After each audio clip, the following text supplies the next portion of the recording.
beautiful being. I'm back. Actually, it's Monday, and for the past few weeks, I was recording this on Sunday, and I thought this was going to be my ritual Sunday reflection, introspection. And it happened that I'm doing this on Monday, and part of me is like, oh, just commit and just do this every single week on the same day. And yeah, that could be powerful and beautiful, and commitment creates all of that. And yet there's a lot of resistance to the structure that I've been observing a lot in the past couple of weeks. So I kind of thought that I've overcome this resistance to the structure, to planning and organizing and sticking to the things. But it looks like I haven't, and there's still a lot of resistance to the structure. And I think that's an interesting paradox to be in, because I love my flow. I love going with the flow, doing things impulsively, instinctively, intuitively, and things get done in their own manner. Yet I see the beauty in having structure and discipline and committing to something and sticking to it. And at the same time, there's resistance to that, because my logic is like, why would you go somewhere where you're not comfortable, or like you're not used to it, if this works? And I'm saying this works, but then at times it doesn't. At times it doesn't. So this flow needs structure of some sort still.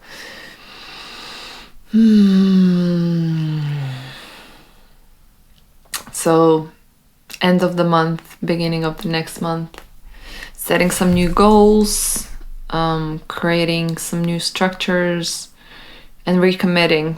And that seems to be the theme. Recommitting. Constantly and continuously recommitting, because it's so easy to fall out of the commitment. I had a goal. I put it on my board.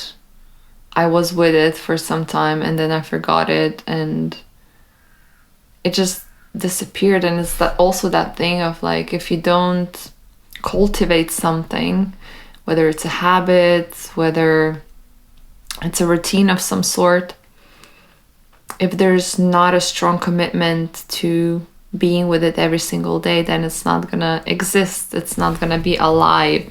So commitment is alive, and it needs to be nurtured and cultivated. So I'm just becoming present of how I've created these commitments, and I've not been cultivating them, and I've not been present with them. And there's this deep desire in me to become obsessed about something, and to be so obsessed that it drives my life. And I'm saying that, and I'm not noticing that health is actually my obsession. I guess I'm just looking at the outside world, and I come across Brian Johnson, who has sold his $800 million startup, I think, business, and he's now investing it all into like researching himself into crazy extents, with the one driving principle of discovering like longevity. Like, he wants to expand his lifespan as much as he can, so he does the research, he like follows loads of different protocols. And I'm like, yeah, I love that. I love people being obsessed, and having that obsession be the driver, and like researching and going against the grain oftentimes, what's not conventional. And I'm like, yeah, I want that. Can I have that? Can I have that obsession as well? And I do have it, and I'm not seeing it because I'm so focused on the outside and what others have. And I'm just discovering it as I'm speaking now. My obsession is health as well. Sorry, I just had lunch. And it is my obsession, but it's not, I want to say it's not that extreme, but then when I tell people that I tape my mouth going to bed, they find it quite extreme. So I guess it depends. It depends. I guess maybe I would love to be even more extreme, even more obsessed. And then I remember I was journaling and writing, oh, I want that. And then it's like, how do I create that? By being that. So it's not the wanting, it's the being. It's not looking outside and saying I want this. It's actually, how can I be that now and again and again and again, until it gets conditioned into my nervous system, into my body, and becomes who I am. So it's this also interesting pattern of human beings to always speak, oh, I want this, or I want this to change. I want. And in that wanting, there's no action. It's just a mental masturbation. And I have friends, and I notice it in myself, how year after year, the same story goes on of like, I want this, I want that, and there's like zero traction. So my invitation here is really to observe whenever you are repeating the same thing over and over of things that you want to do but you're not doing. And so this is more obvious thing where we can discover where is it that we're not taking action, that we're just like mentally masturbating over the same thing over and over again. But also it can be more insidious. A lot of the times we don't even say what we want because we think it's not possible. So we even avoid sharing it, or we even avoid believing it or dreaming it. So that kind of dream, that desire is suppressed deep inside of us, in the basement of our psyches, as they would say. Yeah. So this desire for drive, for passion, for purpose that I'm noticing being alive in me, I'm like, yeah, I want more of that. I want to be that. I am that. So just observing. I'm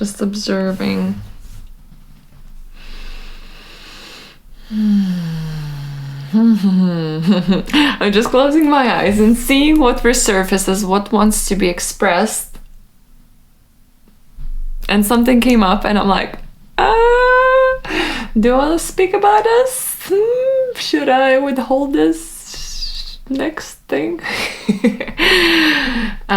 Polyamory, open relating.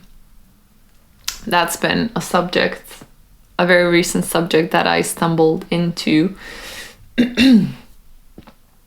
that I am exploring now by the looks of it. Having been in a monogamous relationship by default my whole life, I never, being open-minded as I am never like against anything. I'm always kind of curious and open. My reason for being monogamous and not going into polyamory was one, or open relating was one, because it just never happened. It just was not in my awareness, not in my environment. So that's one thing. And then the second thing, when I was beginning to explore this, I was like, why would I not want to explore it? And the way I was perceiving it is the time and the energy that is spent over multiple people. And my preference being, I would love to invest that time and energy in one person, because when I get fascinated with someone, I'm like, I just want to spend 24/7 with you and get to know you. It's like you're exploring, you lived on Earth and now all of a sudden you go into this other galaxy with like all these fascinating things, and you just want to explore. You know what's on Earth. Like, Earth is familiar, so you want to explore this new planet. So that was kind of my reasoning behind it. And I'm thinking, okay, that's one planet, and then if there's another planet, and then I need to fly, and then I need to kind of stay in touch, and maybe there's a third, and I'm like, oh my god, how do you manage all of that? So that was my preference. And then long-term vision, seeing myself with someone, co-creating together a beautiful partnership, having a house, collaborating in some way, shape, or form in our businesses, creating things together. Yeah, so that's, I guess, a third point. I'm like, that wouldn't fit into my vision. And I've met someone. And it's the second person that I've met who is in an open relating. And I'm like, okay, this is interesting. Second person in a row. That is some sort of pattern now. And first time I was like, nah, I don't think I'm interested. This time around, I'm like, you know what? It's the second time. Maybe it means something. And this person is very special. So I'm very intrigued and very fascinated by him. And that kind of naturally creates me being in that way of open relating, which has only been a few days, and I'm not even sure what that is. The only thing I know is there's a fascination. And in order for me to explore this fascination, I need to be open-minded, and kind of surrender my belief system of this is the way, and everything outside of that can be wrong, can be seen as wrong. And I'm very conscious that I'm very conceptual here, because I don't want to go into too many details of what happened. So I'm just thinking how I could frame this for you. Say, in my standard way of dating, if I'm dating someone and then they're dating someone else, I'd be like, is this really a connection? Is this really strong if you need to be seeing someone else? So that would be my default, right? Because if we're dating, we're exclusive and whatnot. And now in this situation, it's like we're dating and he's dating someone else as well, or rather lives with someone else. And I'm like, what does that mean? Because in his reality it means one thing, in my reality it means the other thing, and then the two different realities meet, and then we're like, okay, how can we like shape and mold and get to know each other? So as I was saying, it's for me to kind of surrendering that default way of believing of what relating is. And it's interesting because I was saying to him yesterday as well. So normally if I meet someone, I fall for them. And I just by default, I don't see others. I don't need others. Like it's not a thing. And now what is happening here, I'm fascinated. I'm fully into it. And I'm noticing how I'm seeing other men, and I'm like, I could actually connect with them as well. Interesting. But it's not a desire of mine necessarily, but it's just like, I can actually. if I would want to explore. And not like, it doesn't even mean in like sexual way, or just, you know, in any other way, or even in that way, in whatever way, you know, just like having that option there. I was like, oh, this is interesting to observe that, how, yeah, I'm open to the exploration of different connections. And now it doesn't mean that I have to pursue it, but it's there. So it's super mind-boggling, and I'm being with it. It's very recent, but yeah, that has been very present for me in my awareness and my exploration, and seeing where it will take us and me, and also not being attached to the outcome, but more being curious about the journey and what it will create in my evolution, in his evolution, in our evolution. Because essentially this is how I see it, in whatever way we relate. Every single person that we relate to contributes in some way, shape, or form into our evolution, and we contribute in exchange. It can be a friendship, and it can be a random encounter in a coffee shop with someone. We leave marks, we leave impact. And it can be something simple as a question that you asked, or a compliment that you said, or an observation that you shared. I have so many people in my life that I don't even know where they are, or like how they are, but they have left a significant imprint in my DNA. So one of them being a man that I've met on a farm when I was traveling. And he said to me, "It's so easy to open up to you." And it just stayed with me. And it's such a simple thing, but it must have meant something very deep inside of me, or like it rang a truth, because it stayed with me. And then someone said to me once as well, and then that echoed a lot, "You're a breeze of fresh air. You feel like a breeze of fresh air." And then multiple people on random different occasions said that same thing. And I'm like, that's interesting. People relate to me in this way. They create me as that. So I must be that, right?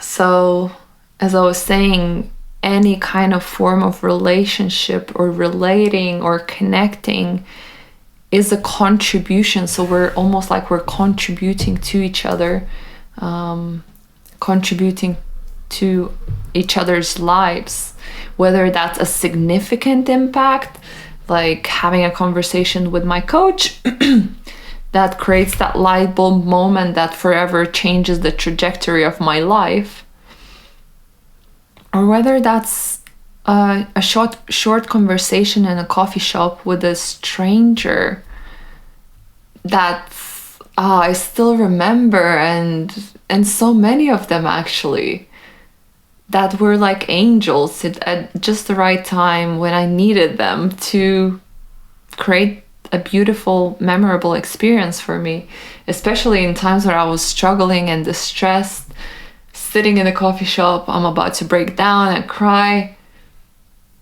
And here he comes, stops randomly, looks at me and goes, "Wow, your energy?" And I'm like, I'm in a really shitty mood and energy. It's like, what do you mean? Your energy cannot be changed, altered, or like whatever by this like human experience, you know? And he's like, "Can I sit down?" And I'm like, "Yeah, of course, sit down." While I'm going through this turmoil and breakdown in my head, I don't remember what it was about, but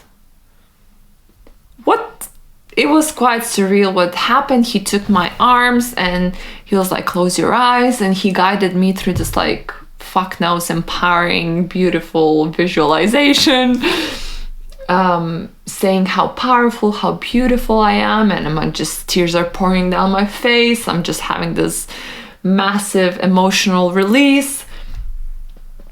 And then, you know, he was asking my name. He's like, what's your name? I'm like, Diamond. He was, Diamond? Are you fucking kidding me? Diamond? And you're feeling like this? Come on. And I just started laughing, and it just changed my day forever, you know.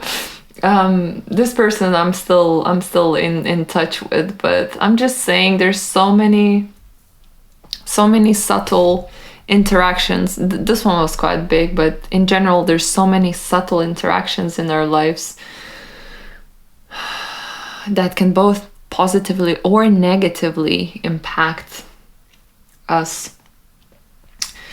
So just trying to come back to where I started this thread, it was around relating and different forms of relating and how it impacts our lives. So it's interesting to notice, I guess, and to be open and to explore what it means for us. Because a lot of the things we inherit from the society, from the culture, from our parents, from the religion, and we kind of go about our lives never really questioning them, but kind of accepting them as our own. And monogamy is one of them for me. I never really questioned it. It was comfortable. I was happy with it. And now I am being presented with a circumstance where I can't say, oh no, I'm monogamous. I won't do this, you know, this is out of alignment with my beliefs, with my values, whatever.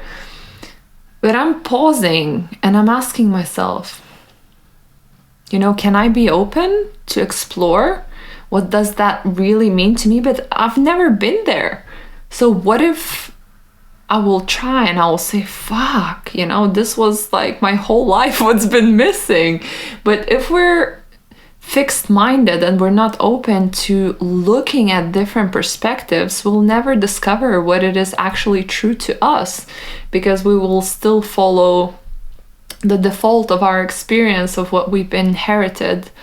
So another invitation here is to really be curious and observe what the world is presenting to you, what the life is presenting to you, and really be curious, like, am I accepting this or not accepting this because of the belief that I have? And where's that belief coming from? Is it mine? And I've shared this a few times already about this example of me being in the yoga teacher training and seeing women that I absolutely adored being hairy in their armpits and their legs everywhere. And I'm like, wow, in my head I was just like, it was disgusting. And then in my heart I love them, and it's this fucking paradox. And I'm like, how can I love someone and be disgusted? And I sat with it because my mind just couldn't put the two together. And I was like, why am I disgusted? You know, where's that coming from? It's like I never was born and said, like, these are my preferences, you know, this is what I will like, this is what I won't like. But it was given to me. It was given to me by social media, television, my parents, my friends, you know, because they were all shaved.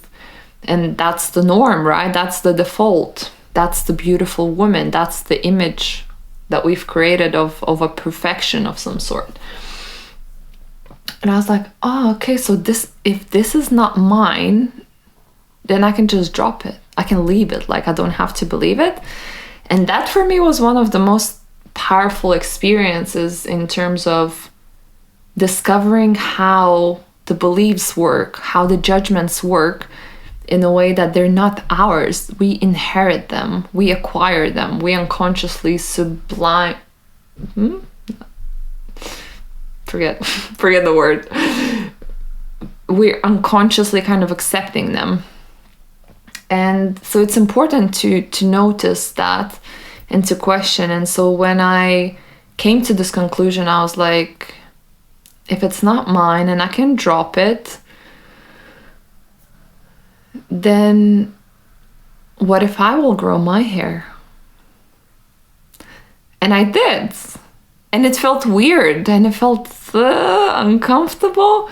And then after some time, I was like, oh my God, my hair! Oh my God, they're so cute. Obviously, I don't shave here, but there's not much. But on my legs, they were long. And on my armpits, they were long. And I'm like, oh my God, I'm like a monkey. And they were so cute and I love them. And probably as I'm saying this, some people are like, ah. But that was the beauty of that experience for me. I could what's the word I'm looking for? Rewire my brain, my belief system into being okay with both. So now I can be hairy and I can be not hairy, and I'm okay with both. And neither is disgusting or better or worse. It just is. And that's freedom.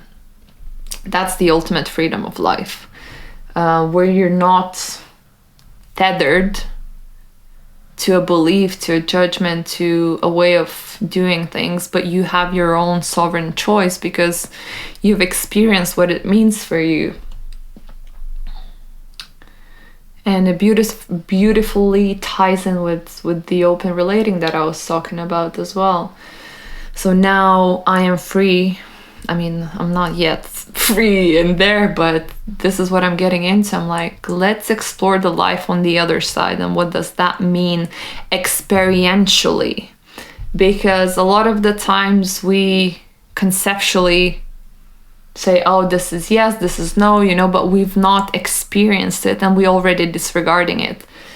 And this is what I was doing. I've not experienced it, but I was like, oh, this is not for me because the energy and this and that. And it's another fascinating thing of human beings, how we say no to something or we say yes to something and we fucking create story about it. And we believe that story and it's legit and we say it to others and others believe, but actually it's bullshit. It's just like we will create story around anything and everything just to make ourselves fit in the wider context, just to make ourselves comfortable in our own experience. And then the beauty is of, okay, this is a story, but like, what is my experiential experience? Because this is where the truth lies. It's not in the stories, like I choose this because, or I choose this because. It's okay, I choose this because of this story and I choose the other because of other story. It's like I choose this because I've experienced it and this is what this experience brought to me. And then I choose this because I've experienced it too and this experience showed me different insights. And so now I have both experiential knowledge of two different experiences and I can choose from the experience, from my wisdom, from my truth, and not just from my head's created story that I kind of bought into myself. So that's the invite. Experience things for yourself, experience life for yourself, and decide for yourself as opposed to deciding by default. There we go. Oh my God, this got me very fired up. I love this. Yeah. So I think that was, what's the word I want? Not fruitful. It was wholesome. I hope it was wholesome. I hope it opened up something for you. It definitely allowed me to see my experience from different angles as well. And yeah, let me know what resonated, what didn't. If you have any questions, if you want to connect, if you want to know more, anything, I would love to connect and stay in a conversation. I love you, and I'll see you next week. Mwah.